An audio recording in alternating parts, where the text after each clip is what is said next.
ಮದಕರಿ ನಾನು ಸುದೀಪ್ ಅವ್ರನ್ನ first time ಅವ್ರ ಆಫೀಸಲ್ಲಿ ಅವ್ರ ಬರ್ತ್ಡೇ ದಿನ ಮೀಟ್ ಮಾಡಿದ್ದು.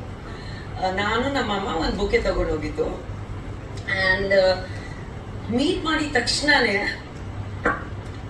ಐ ಡಿಂಟ್ ನೋ ಸುದೀಪ್ ಅವ್ರು ಯಾರು, ಅವರು ಸ್ಟೇಚರ್ ಏನು, ಅವ್ರು ಎಷ್ಟು ದೊಡ್ಡ ಸ್ಟಾರ್ ಅಂತ ಏನೂ ಗೊತ್ತಿರಲಿಲ್ಲ ನನಗೆ. ಫೋಟೋಶೂಟ್ ಮಾಡಿದ್ದೀನಿ. ಒಂದು 3 to 5 days ಆದಮೇಲೆ I was on the sets of Madakari.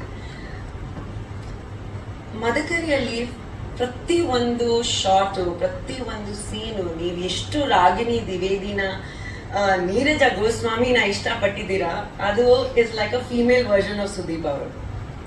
ಪ್ರತಿ ಒಂದೊಂದು ಸ್ಟೇಟ್ಮೆಂಟ್ ಇಂದ ಹಿಡಿದು, ಲೈನ್ ಇಂದ ಹಿಡಿದು ಎಲ್ಲ ಹೇಳ್ಕೊಟ್ಟಿರೋದು ಅವರು.